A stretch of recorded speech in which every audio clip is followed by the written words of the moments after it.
Isaías, capítulo de número 66. Capítulo de número 66, de 5 a 14. Na verdade, nós estamos retornando ao texto que nós vimos, ou começamos a ver na última quinta-feira e não terminamos. Andamos pouco. Pretendemos, se Deus quiser, terminar esse trecho hoje. Tá bom? Então, vejam aí Isaías capítulo 66, então de 5 a 14, eu vou ler aqui para os irmãos o texto sagrado, a palavra do Senhor, e então nós passaremos ao estudo, ok?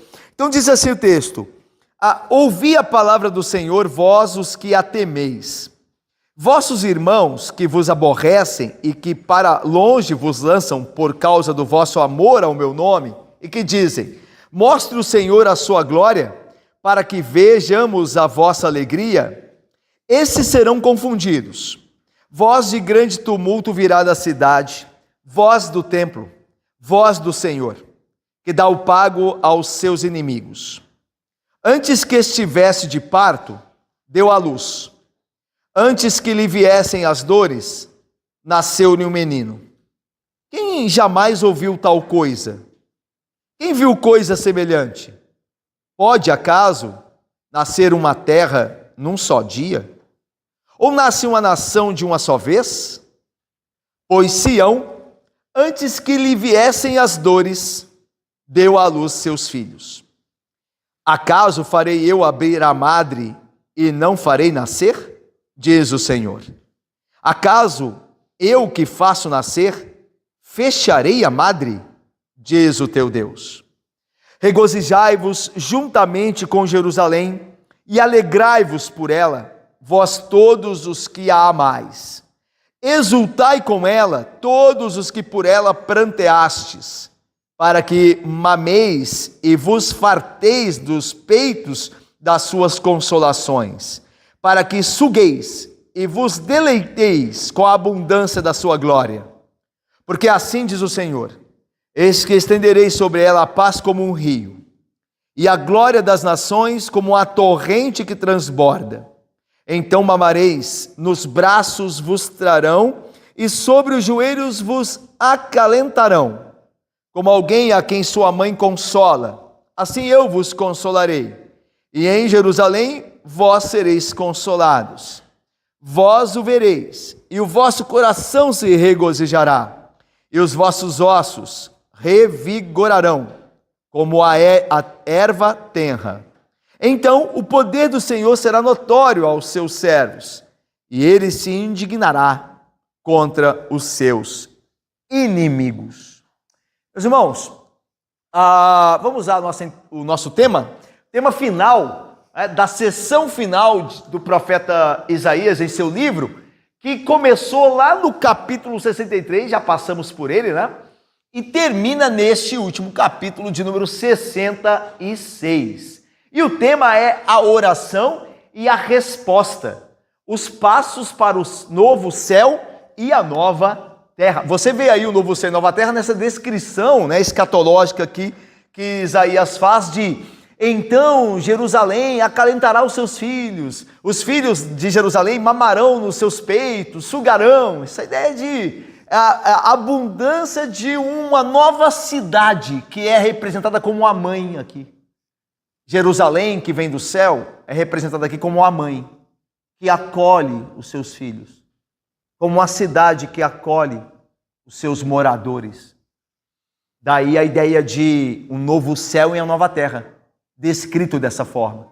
E de quem é a oração e de quem é a resposta? A oração é do profeta, a gente já passou por ela. Lembram-se que Isaías diz: olha, Senhor, qual é o teu plano para o teu povo? Porque eu olho o teu povo agora e vejo uma mistura. Eu vejo o teu povo, que se chama pelo teu nome, se comportando como não fosse o teu povo. Não é assim? Hoje em dia? Você olha para os crentes, eles não parecem crentes. Você olha para as pessoas que confessam o nome de Cristo, eles vivem como mundanos. Se vestem, falam, frequentam lugares que os mundanos frequentam. Isaías fica perplexo com isso. Ele diz: o que o Senhor fará com este povo?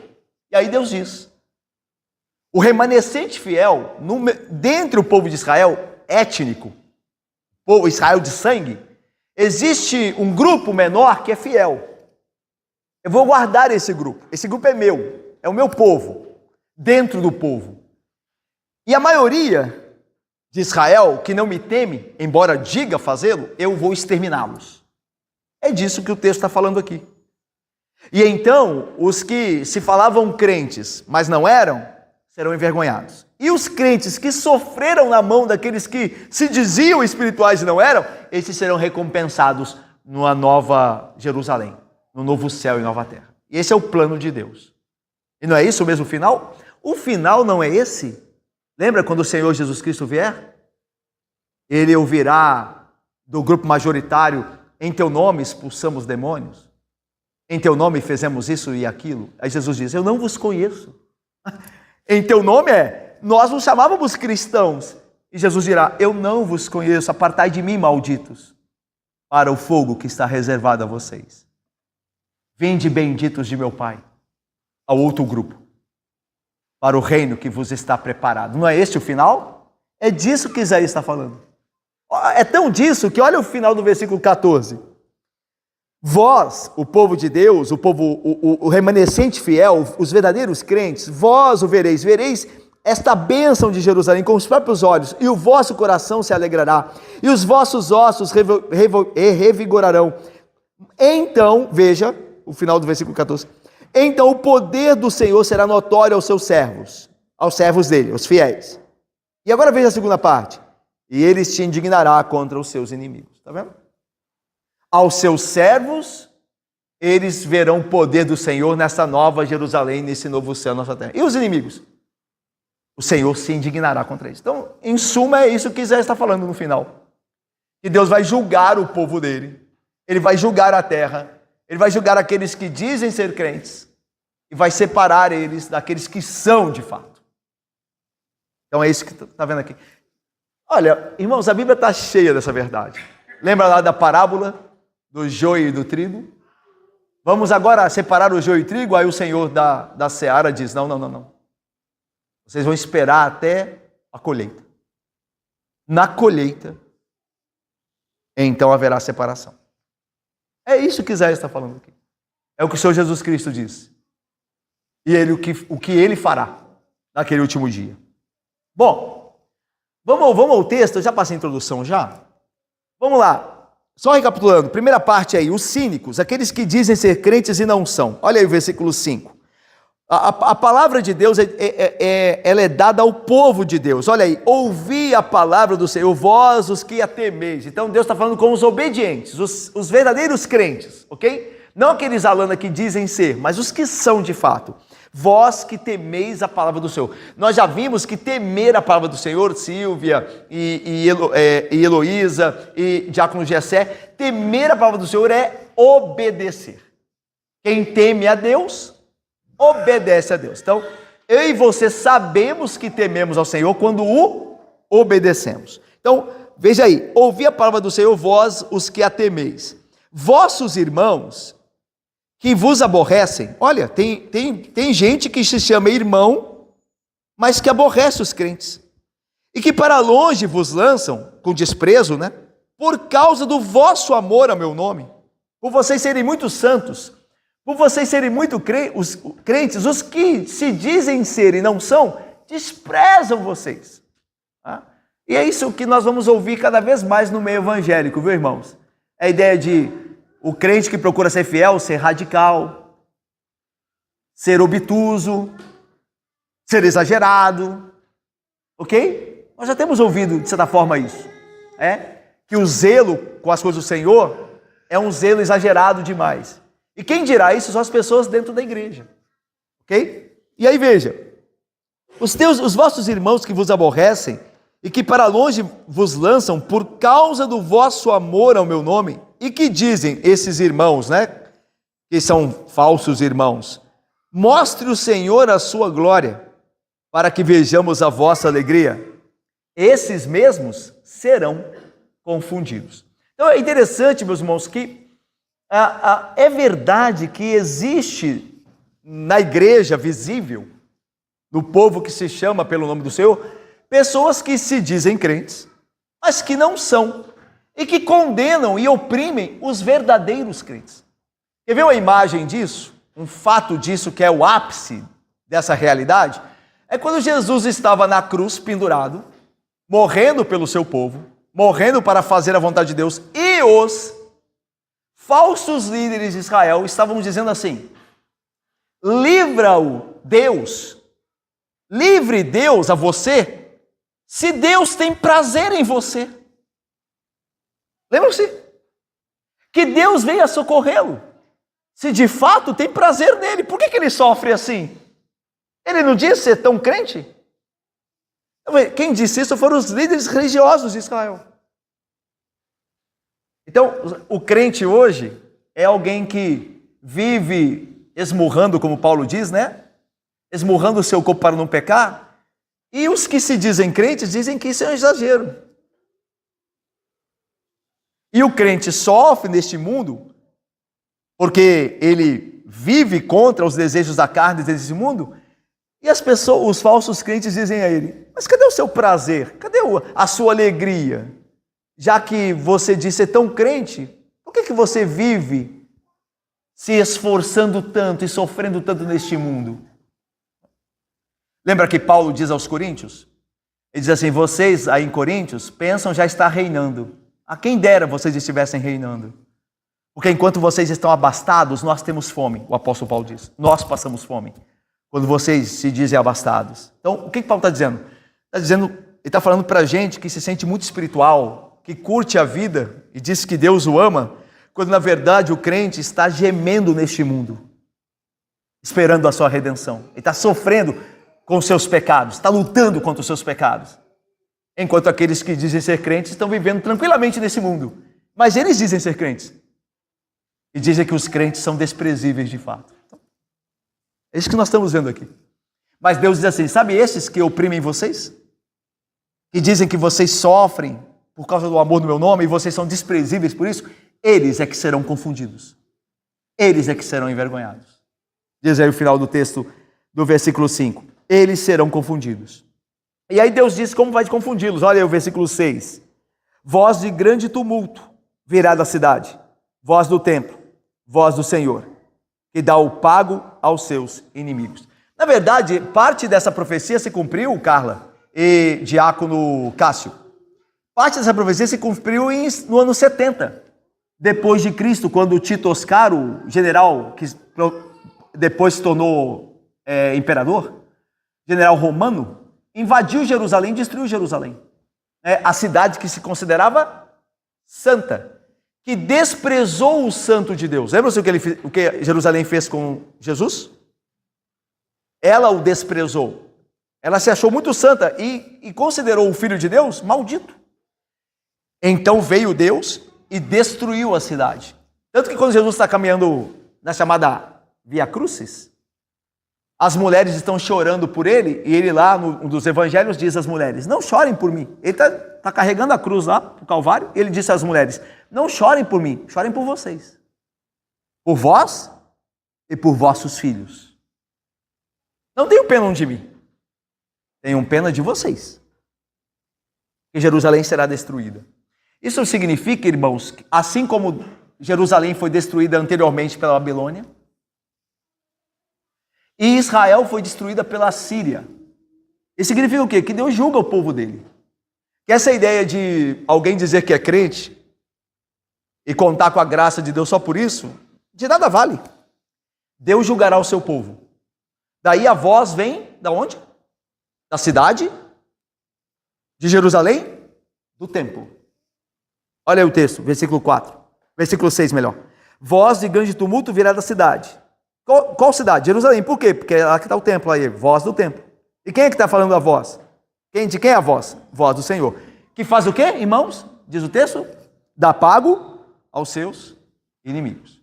Então o próprio Senhor julgará aqueles que dizem ser crentes e que perseguem, que zombam os crentes verdadeiros. Ok? Mas aí veja, segundo ponto aqui. O povo, já que Deus falou que vai julgar os que não são povo dele, que se dizem, mas não são. Ao contrário, Deus vai abençoar o povo dele. E agora são as promessas ilustradas e atestadas aí. Olha aí o versículo 7, essa parte aí das promessas que Deus faz ao povo dele verdadeiro, né? Os crentes verdadeiros. Antes que estivesse de parto, deu à luz, que é algo magnífico aqui, né? Já mostra que não é algo natural, né? Antes que lhe viessem as dores, nasceu-lhe um menino. Aí a pergunta de Isaías retórica é: quem jamais ouviu tal coisa? Ou seja, dar à luz sem o trabalho de parto, a dor do parto, né? Alguém já viu algo semelhante? Uma mulher ter um parto natural, sem dor. Aí Isaías diz: quem jamais viu tal coisa? Aí depois ele pergunta, outra pergunta: quem viu coisa semelhante? Aí ele faz uma pergunta a mais: pode acaso nascer uma terra num só dia? A ideia é a seguinte: assim como o milagre de uma mulher dar à luz a um filho sem dor, assim é um milagre de uma terra nascer, ou uma nação, num só dia. Nações não nascem de um dia para o outro, certo? A terra aqui é a ideia de nação. Uma nação não nasce de um dia para o outro. Tanto que, né, os historiadores gostam de estudar a história das nações, né? Como é que aquela nação se tornou nação. Então, uma nação, mas Isaías diz: pode uma nação, uma terra, nascer de um dia para o outro? E aí ele continua: ou nasce uma nação de uma só vez? Sim, isso vai acontecer com Sião. Antes que lhe viessem as dores, deu à luz seus filhos. A ideia é a seguinte, irmãos: quando Jesus voltar, quando Jesus vier a segunda vez, no seu retorno, então todo o povo dele, o verdadeiro povo dele, não os do capítulo, dos versículos 5, né? Que são irmãos, mas aborrecem os crentes. Dizem ser irmãos e aborrecem os crentes. Mas o verdadeiro povo dele será transformado, lembra-se que a Bíblia diz? Num piscar de olhos. Paulo diz assim: nós que estivermos vivos, quando Jesus vier, seremos transformados num piscar de olhos à sua imagem e semelhança. Seremos plenamente santificados em um piscar de olhos. Então nascerá um novo povo. Uma nação nascerá em um instante. E essa é a ideia. A igreja será transformada na nação gloriosa, para uma cidade gloriosa, que como mãe os acolhe, como nós veremos Jerusalém ali descrito, como nós vimos na leitura. Então, está dando para entender? Quando fala aqui? Então, e lá não haverá dor. A ideia, lembra da ilustração da mulher que dá a luz sem dor? Porque o processo não envolve dor, porque não há mais maldição. Nós não estaremos mais naquele dia debaixo de maldição. Porque lembram-se, as dores do parto é o castigo do pecado de Eva, a maldição. Certo? Lembram-se? Em dores, dar à luz a filhos. Lembram-se? Mas agora não há mais dor quando a mulher dá à luz. Porque não há mais maldição nesta nação, nessa terra que Deus cria num instante. A pergunta de Isaías, a resposta é sim. Pode, por acaso, uma mulher dar à luz sem dor? Se Deus quiser, pode. Pode uma virgem dar à luz? Quanto mais uma mulher dar à luz sem dor. Então pode uma nação também nascer em um só instante? Claro, se Deus quiser, Deus tudo pode. E essa é a esperança que Deus dá, a promessa que Deus dá ao povo dele. Vocês serão a nação santa, num piscar de olhos, porque o Senhor, a boca do Senhor o diz. E essa é a nossa esperança, né? Naquele dia de Cristo. Esperança de todo crente verdadeiro. Olha, versículo 9, Deus diz assim, Deus está dando está testando aqui, está dando segurança. Olha o que ele diz. Alguém lê para mim, por favor, versículo 9.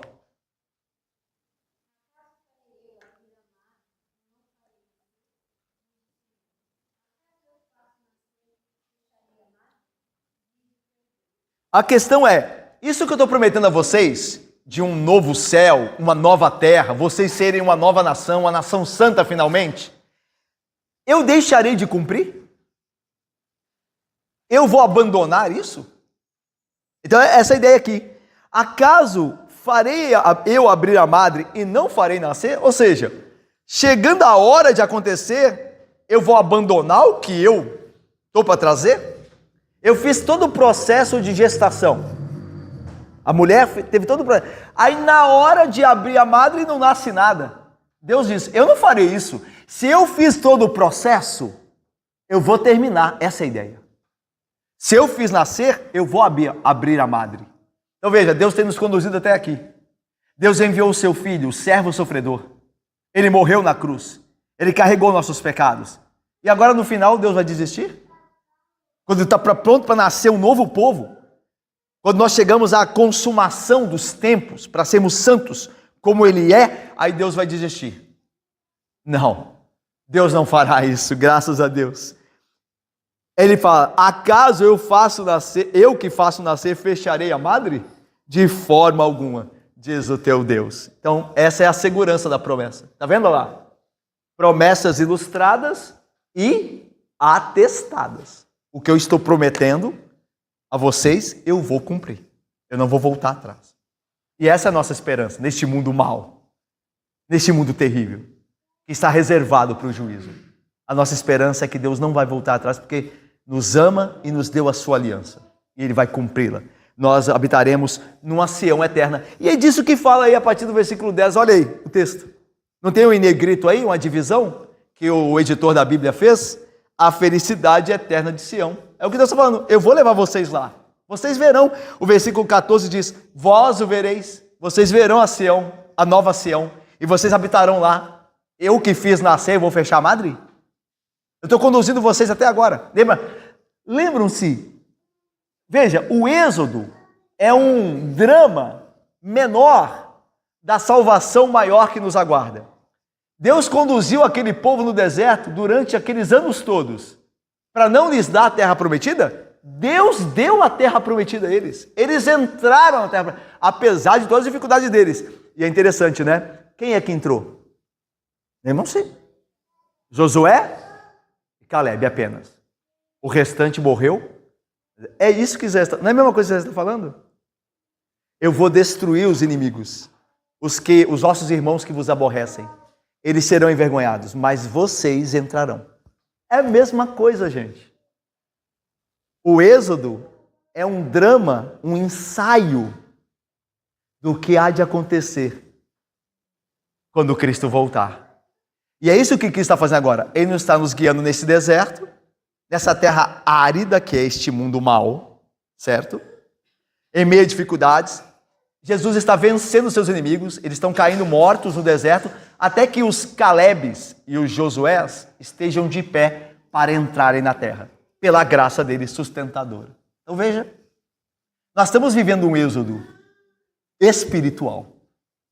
Nós também estamos vivendo um êxodo. A história do êxodo é a nossa história, como Deus tem nos conduzido. E Ele vai nos conduzir até o fim, apesar dos inimigos e apesar das nossas falhas, limitações e fraquezas. Como tinham Moisés, Josué, Calebe. Eram fracos, homens de Deus, mas fracos. Mas Deus cumpriu a promessa. Deus também cumprirá. Nos levará não a uma Canaã terrena, mas uma Sião eterna, uma Sião celestial.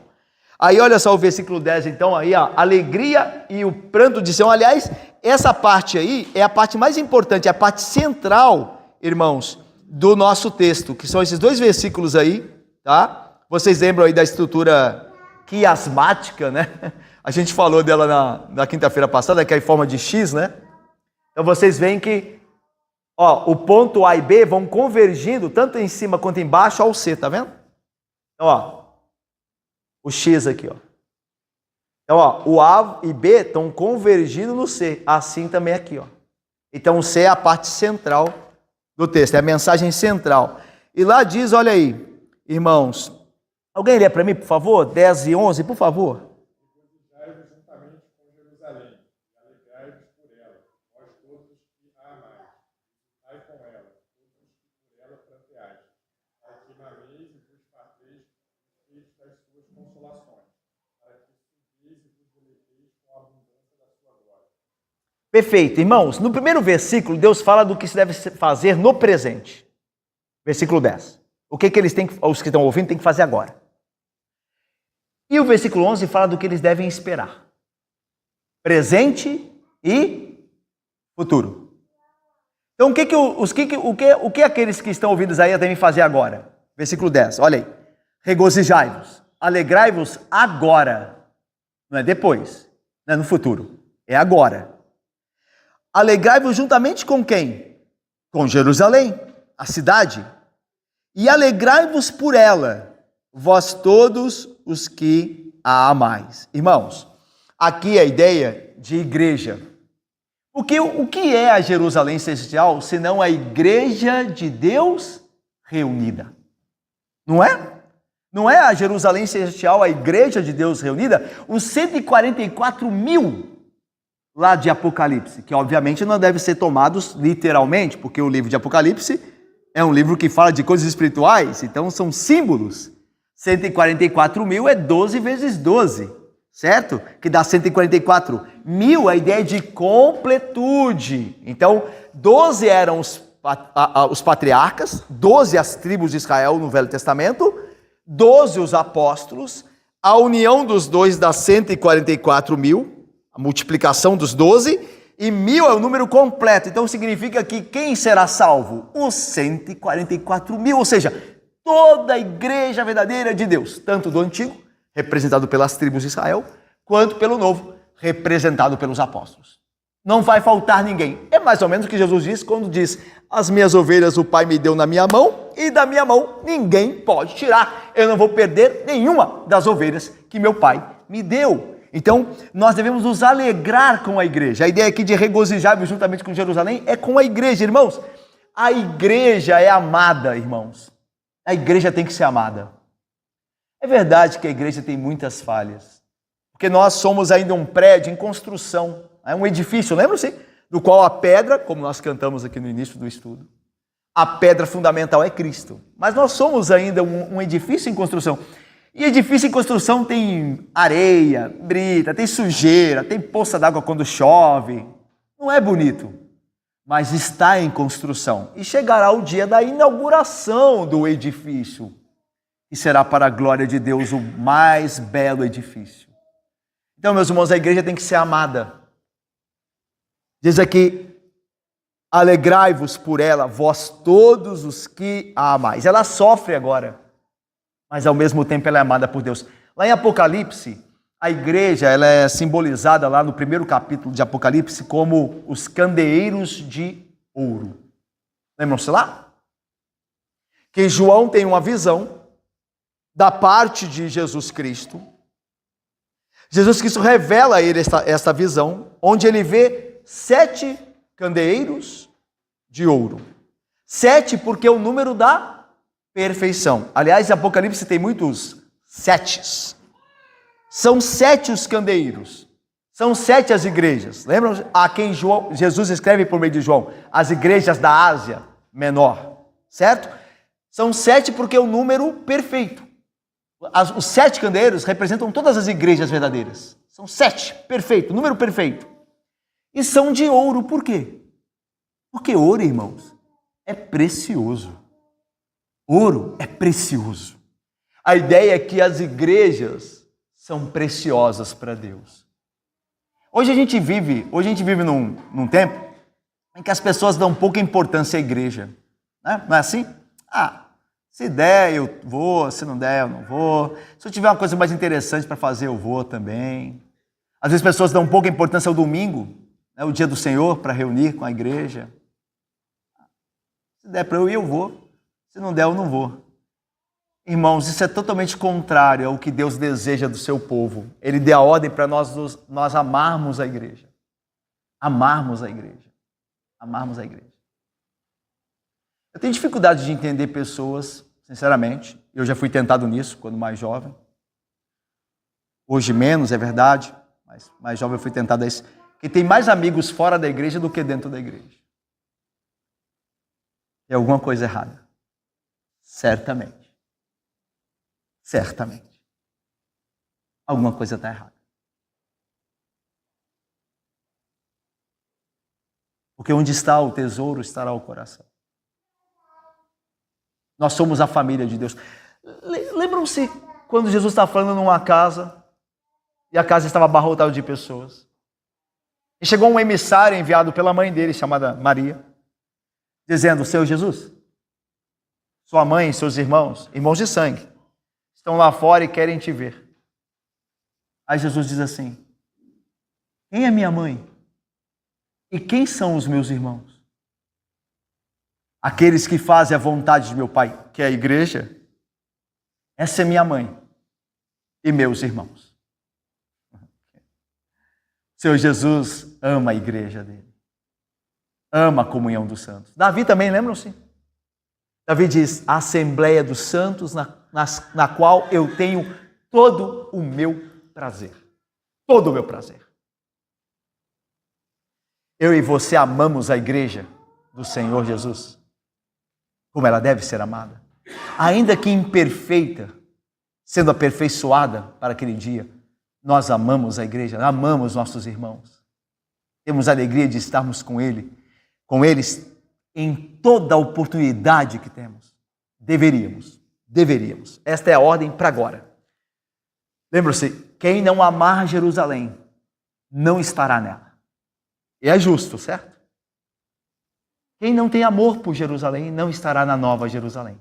Estarão lá aqueles que a amam. Aqueles que a amam. E olha só, exultai com ela todos os que por ela pranteastes. Irmãos, aqui a ideia é de que aqueles que amam Jerusalém choram por ela também. Lembra que eu falei? Jerusalém ainda não é perfeita, né? Ou seja, a igreja não é perfeita ainda, certo? É por isso que nós lamentamos por ela ainda. Nós lamentamos pela igreja por suas imperfeições, fragilidade, impotência diante do mundo. Às vezes a igreja parece tão fraca diante do mundo, o mundo parece tão poderoso. Nós lamentamos por em suas fileiras, nas fileiras da igreja, ainda contar com falsos membros, o que traz escândalo da igreja. Nós choramos por aquilo que amamos, não é verdade? Não é verdade? Nós não choramos por aquilo que amamos. Uma mãe, um pai que tem um filho rebelde, que tem um filho que não deveria se comportar daquela maneira, não foi criado para isso.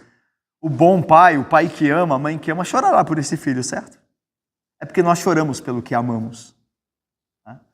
Por isso diz aí: regozijai-vos vós que lamentais por ela, que pranteais por ela. Aqueles que sofrem pela igreja, que têm desejo da igreja ser mais santa, ser mais justa, que clamam a Deus por isso em oração. E aqui uma coisa interessante: quando é que nós nos pegamos orando pelos nossos irmãos da igreja?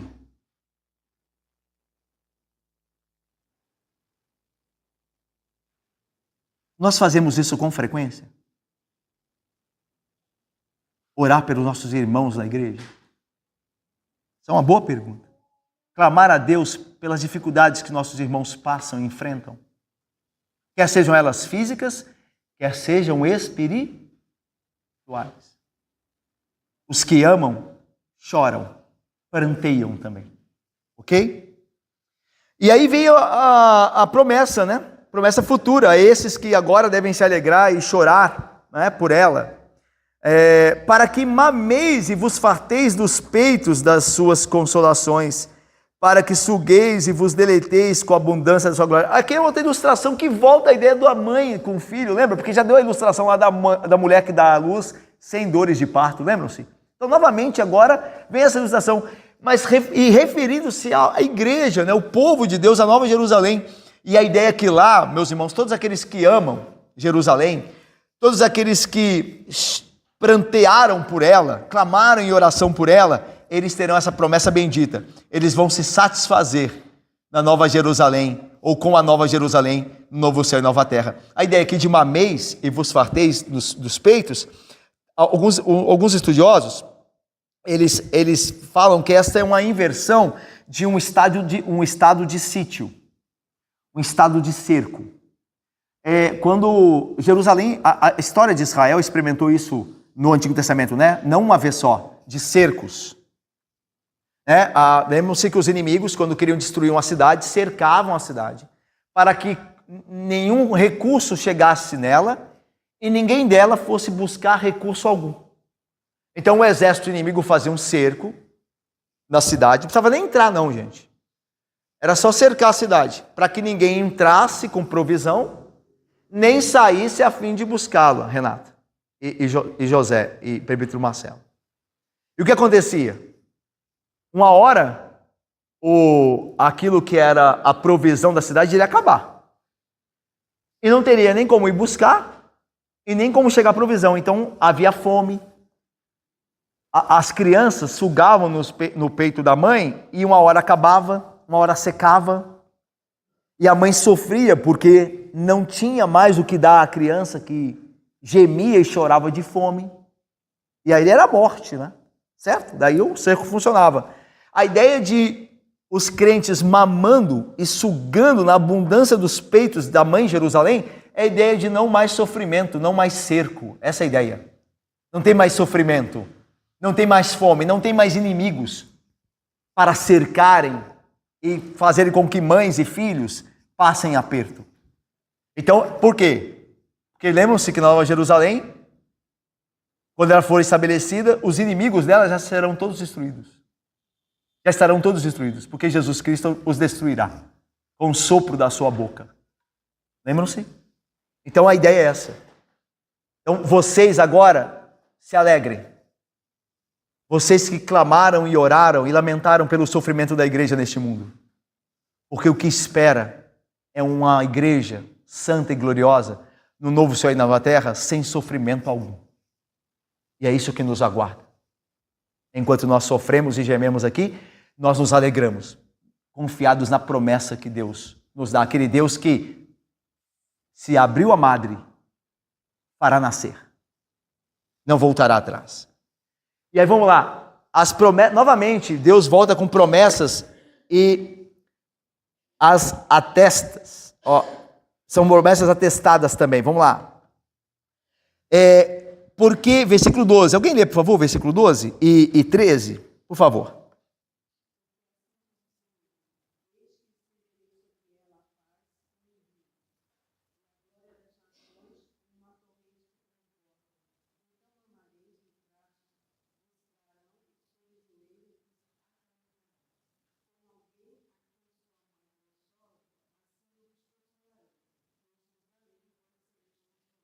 Então, olha só, irmãos, obrigado, Tânia, querida.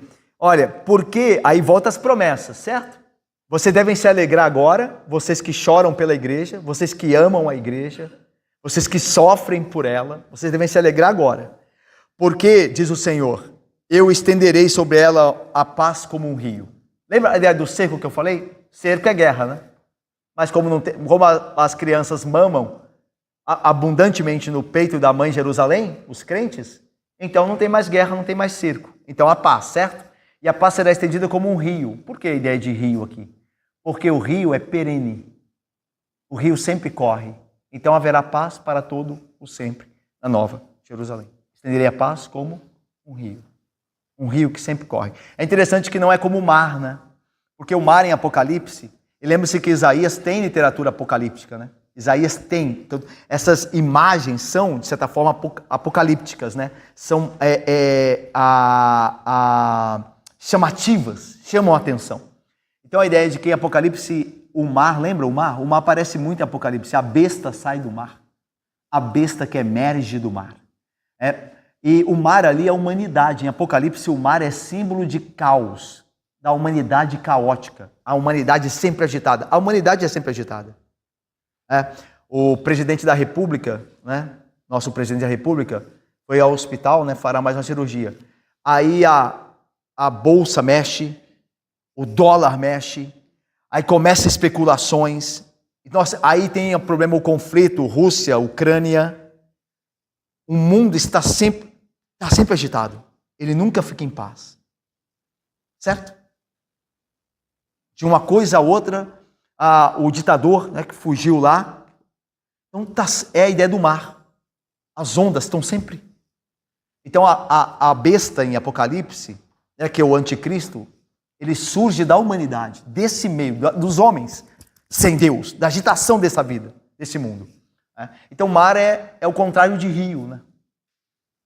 O mar está sempre agitado, mas o rio geralmente é perene. Então esse contraste que Isaías faz aqui. A paz em Jerusalém será como um rio. Eu estenderei a paz como um rio. Não haverá mais agitação, mais caos. Não haverá com que se preocupar mais. Essa é a ideia. E aí veja, e a glória das nações como uma torrente que transborda. É interessante, os irmãos aqui que acompanharam desde o início, né? E lá vai tempo, né? Porque já tem, eu acho que tem mais de 3 anos que nós estamos vendo Isaías. Mas os irmãos se lembram que os reis de Jerusalém, eles sempre estavam com a inclinação de fazer alianças com outros povos, lembram assim? Isaías ia lá para dizer a eles, não façam, confiem em Deus, não se metam com povos pagãos, vocês não precisam, Deus vai guardar vocês. E aí havia sempre essa inclinação dos reis de Israel, mais de uns do que de outros, de fazer aliança com o povo, certo? Por quê? De olho nas riquezas, ou com medo de perder as suas por uma coligação mais forte. Mas aqui veja, na Nova Jerusalém, Deus vai trazer riquezas. Então, o ponto é, você não precisa desobedecer a lei de Deus hoje para ganhar dinheiro. Irmão, e não pense o contrário, hoje são muitos os que dizem crentes que fazem trambiques. E procuram um jeitinho de ganhar mais dinheiro, que não é lícito. E aí Isaías está dizendo assim, Deus, por meio de Isaías, está dizendo, você não precisa disso, sabe por quê? Porque na Nova Jerusalém, as riquezas virão como uma torrente. As riquezas das nações como uma torrente sobre a cidade. A ideia de muita riqueza, abundante riqueza, toda ela virá a Jerusalém. Então o que Deus quer nos ensinar é, seja fiel nos seus negócios e não queira se enriquecer neste mundo, porque o Novo Testamento diz, por amor ao dinheiro e pelo desejo de ficarem ricos, muitos se envolveram em muitas dores. Então não sonhe em ficar rico neste mundo, porque você não precisa. Nem eu. Porque as riquezas das nações nos estão reservadas. Lembra de Êxodo, de novo? Lá do Egito? Vocês se lembram o que aconteceu quando os israelitas saíram, os hebreus, saíram do Egito? O que eles levaram junto com eles também? A riqueza do Egito. Lembram-se? O texto diz que os egípcios davam as suas riquezas aos hebreus para eles irem embora logo. E saíram tendo expoliado os egípcios. A mesma coisa aqui. As riquezas das nações virão sobre a cidade como uma torrente que transborda. Legal demais, bênção de Deus. Você não precisa se meter em trambique, você não precisa trabalhar que nem um condenado, porque tem gente que é assim, né? Tem gente que a vida é só trabalho, é só riqueza. Se perder dinheiro, parece que não é mais ninguém. Você não precisa fazer mais isso. Você pode trabalhar aquilo que é lícito trabalhar com a confiança de que Deus tem guardado muito mais para você. Você não precisa trabalhar no domingo. No dia do Senhor.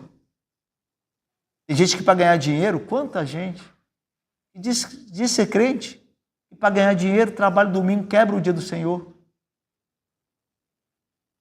Nós não precisamos disso, irmãos. Nós precisamos e devemos ser fiéis a Deus. O resto Deus nos dará. Buscai, pois, em primeiro lugar, o seu reino e a sua justiça, e as demais coisas vos serão acrescentadas. E a promessa é, então mamareis nos braços. Não, então mamareis, vírgula. Nos braços vos trarão, e sobre os joelhos vos acalentarão. A ideia de mãe, né? Que acalenta o filho ali, como Jerusalém é a mãe. Versículo 13. Como alguém a quem sua mãe consola, assim eu vos consolarei. E em Jerusalém vós sereis consolados. É interessante, né? Porque o texto lá em cima diz assim, regozijai-vos vós que amais Jerusalém, vós que pranteastes por ela. Não diz lá no texto? Aqui no versículo acima. E depois agora diz que serão consolados. No Novo Testamento, o que tem parecido com isso? Tem um texto, tem uma bem-aventurança. Que é isto? Bem-aventurados os que choram, porque serão? Isaías está dizendo aqui, Deus está falando. Bem-aventurados, regozijem-se, bem-aventurados e felizes. Fiquem felizes, os que amam Jerusalém, por ela choram. E agora Deus diz, porque eu vos consolarei. Porque serão consolados. Aqueles que choram por causa dos seus pecados hoje aqui no Egito, né? Aqueles que sofrem por não serem tão santos como deveriam, serão consolados. Serão consolados por Deus. Os que pensam ser santos, os que se acham santos, serão destruídos. Os que se veem pecadores, os que choram por seus pecados, serão consolados. Lembram-se? Ai de mim, pecador? Foi o que desceu justificado, enquanto que dizia, Senhor, obrigado porque não sou como os demais homens. Desceu reprovado. Vamos lá terminar? Outra coisa que é interessante aqui, é que Jesus fala que, como alguém que a sua mãe consola, né? Agora tem uma heresia aí que Deus é mãe também, né? Esses dias alguém mandou para mim um vídeo de um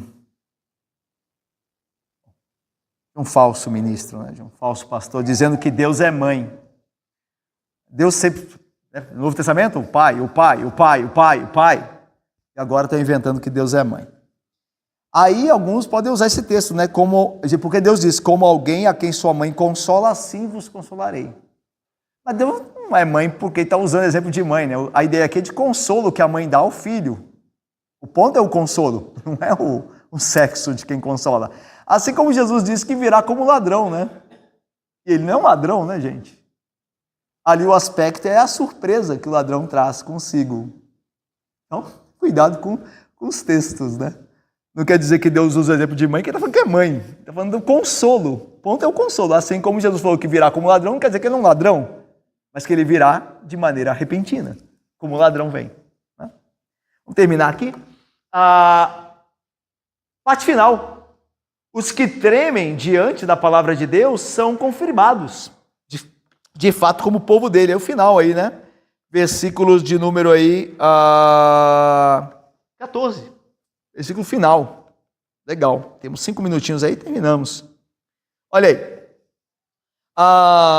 Vós o vereis. Faz um contraste com o 5. Veja aí, alguém me ajuda aí. Qual é o contraste que faz com o 5 aí? O versículo 5. O que tem aí de ver, com o verbo ver aí?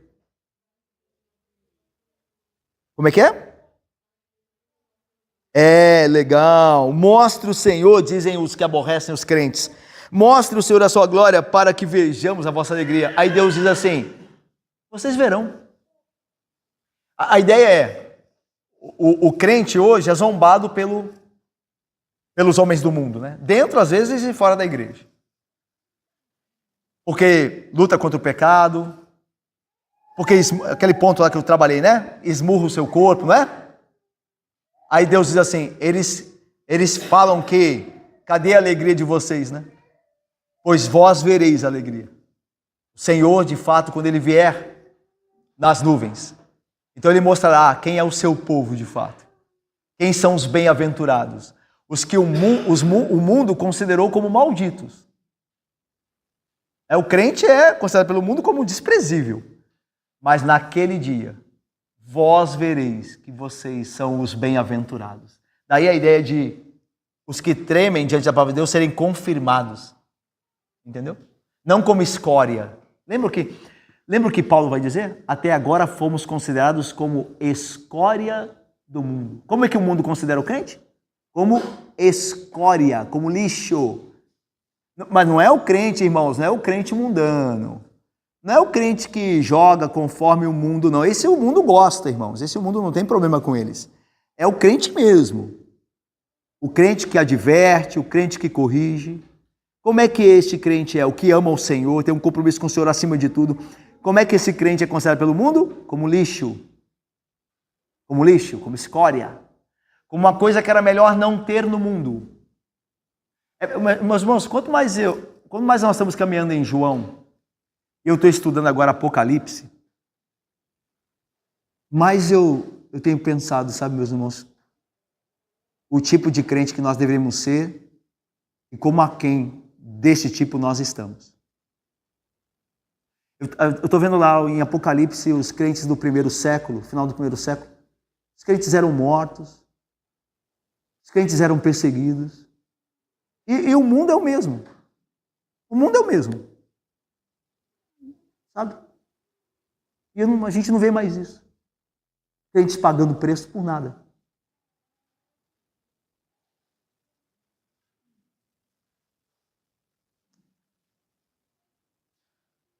Bom, eles têm vocês como escória, mas vocês verão quem vocês são. Vocês são os bem-aventurados.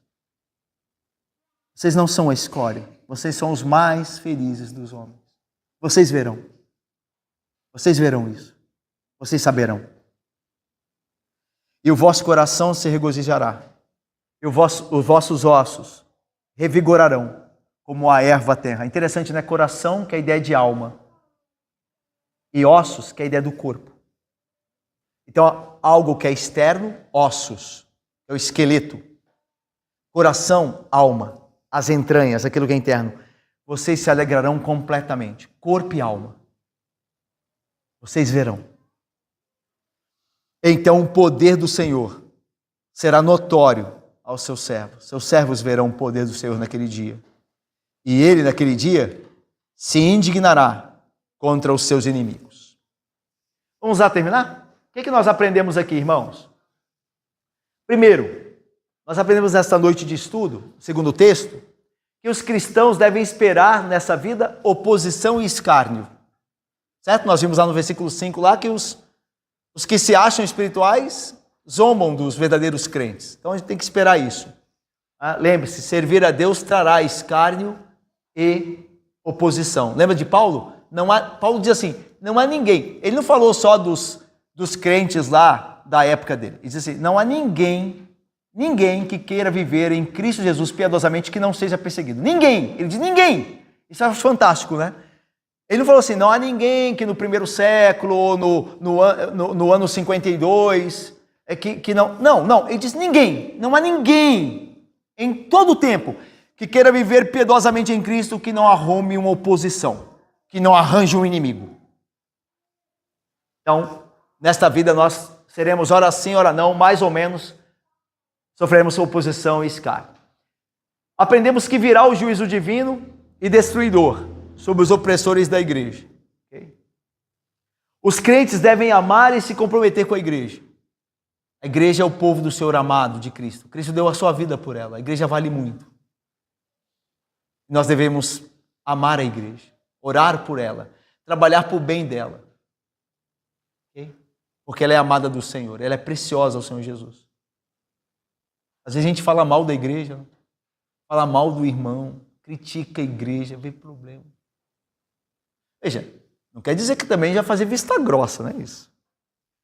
Mas certamente nós deveríamos falar melhor da igreja do que criticá-la, certamente. Certamente. Por fim, aprendemos que no dia eterno a igreja verá a promessa de Deus cumprida. Vós o vereis. Vocês verão. Nós veremos a promessa de Deus cumprida, todo o plano dele consumado, em um novo céu e uma nova terra. E ali nós nos alegraremos eternamente. Então que venha o Senhor Jesus Cristo. Que o Senhor Jesus Cristo venha, para que nós vejamos como Deus nos tem prometido. Lembra que ele falou, acaso não abrirei a madre se eu fizer nascer? Ele vai cumprir tudo o que prometeu, como ele tem feito desde o passado, desde a antiguidade. Ele nunca falhou, ele não falhará. Deus abençoe. Amém, irmãos.